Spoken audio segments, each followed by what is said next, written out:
Hi everyone, theory of structures 1-ലെ പുതിയൊരു വീഡിയോയിലേക്ക് സ്വാഗതം. ഇന്ന് നമ്മൾ ഷിയർ സ്ട്രെസ്സുമായി ബന്ധപ്പെട്ടുള്ള മറ്റൊരു പ്രോബ്ലം ഡിസ്കസ് ചെയ്യാം. സർക്കുലർ സെക്ഷൻ്റെ കേസിൽ വരുന്ന കേസിൽ എങ്ങനെ ആ ഒരു shear stress, maximum shear stress, അതുപോലെ തന്നെ shear stress at distance from neutral axis എന്നുള്ള ക്വസ്റ്റ്യൻസ് ഒക്കെ സോൾവ് ചെയ്ത് നോക്കാം. ക്വസ്റ്റ്യൻ നോക്കാം. ക്വസ്റ്റ്യൻ ഇതാണ്: a circular beam of 60 mm diameter is subjected to shear force of 6 kN. Calculate average shear stress. Second, maximum shear stress. Third one, shear stress at a distance 10 mm from neutral axis. Okay. ഇങ്ങനെ വരുന്ന കേസിൽ നമുക്ക് first given data എന്ന് മാറ്റി എഴുതാം. Given data എന്ന് പറയുന്നത് first one circular beam of 60 mm diameter. അപ്പോൾ ഡയമീറ്റർ കിട്ടി 60 mm ആണ്. Then subject to shear force കിട്ടിയിട്ടുണ്ട്. F is equal to 6 kN. അപ്പോൾ നമ്മളത് ന്യൂട്രലായി കൺവേർട്ട് ചെയ്യാണ്. 6 into 1000 Newton. Then calculate the first average shear stress. ഞാൻ കാര്യം ചെയ്യണം. ക്വസ്റ്റിന് ആവറേജ് എന്നുള്ളത് കണ്ടുപിടിക്കണം. F/A എന്നാണ് വരിക. അതിൽ F കണ്ടാക്റ്റിയാണ്, ഏരിയ കണ്ടെത്തേണ്ടി വരും. അപ്പോൾ area is equal to π/4 d² എന്നാണ് വരിക. നമുക്കറിയാം. അപ്പോൾ π/4 into d എന്ന് പറഞ്ഞു കഴിഞ്ഞാൽ 60 സ്ക്വയർ. ഓക്കെ, ഇത് സോൾവ് ചെയ്തുള്ള ഒരു ആൻസർ കിട്ടും. ഇത് കണ്ടെത്തിയിട്ട് ഇവിടെ സബ്സ്റ്റിറ്റ്യൂട്ട് ചെയ്യാം. ഞാൻ എന്തായാലും ഡയറക്റ്റ് ചെയ്ത് പോവാണ്. F is equal to 6 into 1000 divided by π/4 into 60 square. Okay, ഇത് ബുദ്ധിമുട്ടുള്ള എങ്ങനെ ചെയ്യാൻ എഴുതി കഴിഞ്ഞാൽ പല ആൾക്കാർക്കും സോൾവ് ചെയ്യാൻ ബുദ്ധിമുട്ടാണ്.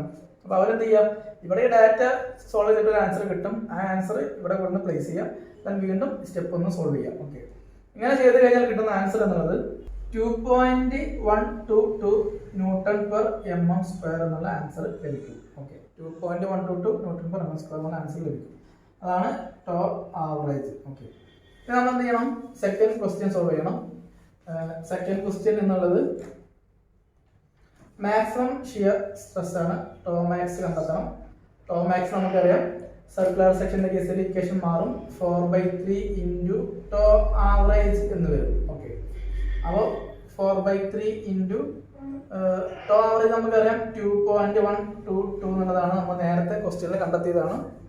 2.122 എന്നുള്ളത് ടോ ആവറേജ് നമ്മൾ നേരത്തെ ഫസ്റ്റ് സ്റ്റെപ്പിൽ കണ്ടെത്തിയതാണ്. ഇനി അങ്ങനെ കണ്ടെത്താൻ ബുദ്ധിമുട്ടുള്ളവർക്ക് എന്ത് ചെയ്യാം, 4/3 into F/A എന്നുള്ള അങ്ങനെയും സോൾവ് ചെയ്യാം. കാരണം F ഗിവൺ ഡാറ്റയാണ്, ഏരിയ കണ്ടെത്താൻ സാധിക്കും. അങ്ങനെയും ചെയ്യാം. ഓക്കെ, എന്തായാലും ഇത് സോൾവ് ചെയ്യാൻ കിട്ടുന്ന ആൻസർ എന്നുള്ളത് 4/3 into 2.122 സോൾവ് ചെയ്യാൻ കിട്ടുന്ന ആൻസർ എന്നുള്ളത് 2.829 Nm² എന്നുള്ള ആൻസർ ലഭിക്കും. ഓക്കെ, അപ്പോൾ മാക്സിമം ഷിയർ സ്ട്രെസ്സും കണ്ടെത്താൻ സാധിച്ചു. ഇനി നമുക്ക് എന്ത് ചെയ്യണം, തേർഡ് ക്വസ്റ്റ്യൻ സോൾവ് ചെയ്യാനുണ്ട്. Third question shear stress at A distance 10 mm from neutral axis.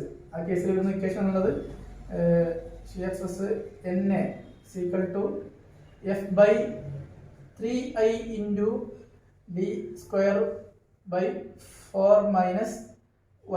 ഇങ്ങനെയാണ് ഇക്വേഷൻ വരിക. ഇതിൽ y എന്നുള്ള ഡാറ്റ അവൈലബിൾ ആണ്, ക്വസ്റ്റ്യൻ തന്നതാണ് 10 mm എന്നുള്ളത്. ദെൻ അടുത്തതായിട്ട് d ഡയമീറ്റർ ഓൾറെഡി ഗിവൺ ഡാറ്റയാണ്. ദെൻ F ക്വസ്റ്റ്യൻ തന്ന ഡാറ്റയാണ് 6000. I ഇവിടെ കണ്ടെത്തണം. I കണ്ടെത്താൻ വേണ്ടിയിട്ട് സർക്കുലർ സെക്ഷൻ്റെ കേസിൽ I കണ്ടെത്താൻ വേണ്ടിയിട്ട് π/64 into d⁴ എന്നാണ് വരിക. അപ്പോൾ π/64 into d എന്ന് പറഞ്ഞു കഴിഞ്ഞാൽ 60⁴. ഓക്കെ, ഇത് സോൾവ് ചെയ്യാൻ കിട്ടുന്ന ആൻസർ, അതായത് ഐയുടെ വാല്യൂ എന്നുള്ളത്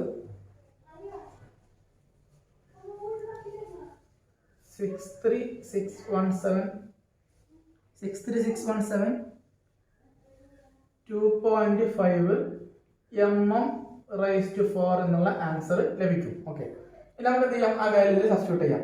അപ്പോൾ NA is equal to shear stress at NA is equal to F എന്ന് പറഞ്ഞാൽ 6000 6 into 1000 divided by 3 into I എന്ന് പറഞ്ഞു കഴിഞ്ഞാൽ 63617 2.5 into D എന്ന് പറഞ്ഞു കഴിഞ്ഞാൽ നമുക്കറിയാം 60² minus y എന്ന് പറഞ്ഞാൽ 10² ഓക്കെ, ഇത് സോൾവ് ചെയ്ത് കഴിഞ്ഞാൽ നമുക്ക് ആൻസർ ലഭിക്കും. ആൻസർ എത്രയാണെന്ന് നോക്കാം. ഇതിൻ്റെ ആൻസർ എന്നുള്ളത് 2.515 Nm² എന്നുള്ള ആൻസർ ലഭിക്കും. ഓക്കെ, വളരെ ഈസി ആയിട്ടുള്ള പ്രോബ്ലമാണ്. കഴിഞ്ഞ ക്വസ്റ്റ്യൻ ചെയ്തതുപോലെ തന്നെയാണ്, മാറ്റങ്ങളൊന്നുമില്ല. കഴിഞ്ഞതിൽ റെക്ടാങ്കുലർ സെക്ഷനാണ്, ഇതിൽ സർക്കുലർ സെക്ഷനാണ്. അപ്പോൾ അതുമായി ബന്ധപ്പെട്ട് ഐ കാണുമ്പോൾ മാറ്റം വരും. അവിടെ ഐ കാണുമ്പോൾ PD/12 ആണെങ്കിൽ ഇവിടെ ഐ കാണുമ്പോൾ 5/64 × D⁴ ആണ്. പിന്നെ ഏരിയ കാണുമ്പോൾ 5/4 D² ആണ് ഇവിടെ. അവിടെ വരുമ്പോൾ B×D അത്രയേ ഉള്ളൂ. അപ്പോൾ അങ്ങനെയുള്ള കാര്യങ്ങൾ നോക്കുക. അതുപോലെ തന്നെ ഇക്വേഷനിൽ ചെറിയ മാറ്റം വരും. ഷിയർ സ്ട്രെസ് ആൻഡ് Tn എന്നുള്ള കേസിൽ അവിടെ F/2I ആണ്, ഇവിടെ F/3I ആണ്. ബാക്കിയുള്ള ഭാഗമെല്ലാം സെയിം ആണ്. ഇവിടെ D എന്നുള്ളത് ഡയമീറ്റർ ആണ്, അവിടെ വരുമ്പോൾ ഡെപ്ത് ആണ്. അങ്ങനെയുള്ള മാറ്റങ്ങൾ ഒന്ന് കമ്പയർ ചെയ്തിട്ട് എപ്പോഴും ഇക്വേഷൻസ് ആയാലും ഇതിന്റെ പ്രോബ്ലം ഒന്ന് അങ്ങനെ കമ്പയർ ചെയ്ത് പഠിക്കുക. അപ്പോൾ നമുക്ക് ഈ സൈഡ് റെക്ടാങ്കുലർ സെക്ഷൻ എന്ത്, സർക്കുലർ സെക്ഷൻ എന്തെന്നുള്ളത് കമ്പയർ ചെയ്ത് പഠിച്ചു കഴിഞ്ഞാൽ ഈ സൈഡ് സ്കോർ ചെയ്യാൻ പറ്റും, മനസ്സിലാക്കാൻ സാധിക്കും. എന്തായാലും ഈ വീഡിയോ അവസാനിക്കുകയാണ്. എല്ലാവർക്കും മനസ്സിലായെന്നാണ് പ്രതീക്ഷിക്കുന്നത്. കൂടുതൽ ടോപ്പിക്കുമായിട്ട് അടുത്ത വീഡിയോയിൽ കാണാം. Thank you.